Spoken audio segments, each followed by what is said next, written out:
ایک نوجوان کا کردار بڑا عجیب تھا. میلاد کا دن تھا 12 ربیع الاول. شاید میں نے یہاں دہرایا ہو یہ بات.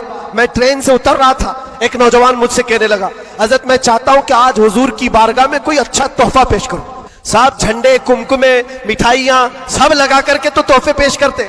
اس نے کہا میں کچھ ایسا کرنا چاہتا ہوں حضور پاک صلی اللہ تعالیٰ علیہ وسلم کو خوشی ہو. میں اتر رہا تھا, اچانک ذہن میں یہ بات آئی, کہا اللہ کے نبی کے اخلاق یہ تھے کہ وہ بوڑھوں کی مدد کرتے, ان کا بوجھ اٹھاتے تھے. مکہ میں حضور مشہور تھے اس بات پر. ہم اتر رہے ہیں, دیکھو ٹرین سے کوئی بوڑھا اتر رہا, اس کا سامان اٹھا کر پہنچا دو, سنت ہے یہ بھی.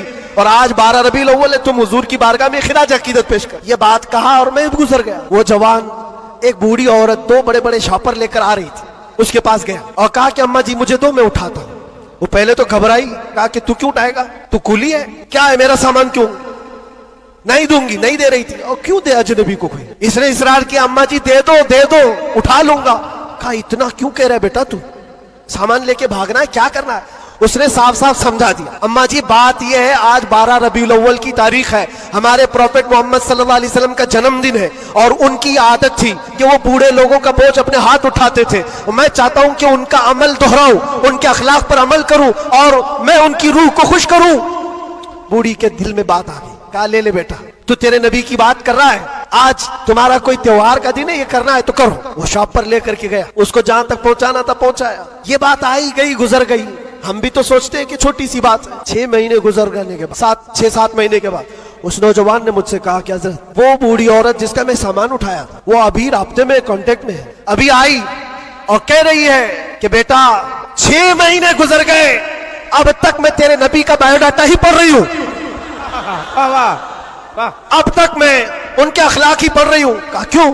کہا تیرے اس عمل نے مجھے اتنا متاثر کیا کہ اس زمانے کا کوئی جوان, ارے میرے بیٹے میرے پوتے نہیں آئے مجھے لینے, کسی اور کا بیٹا میرا سامان اٹھا رہا ہے, اس کے اندر اتنا اثر کہاں سے آیا. اور جب تو نے بتایا تیرے نبی کے عمل ہے, میں نے سوچا کہ اس نبی کو کیوں نہ پڑھوں.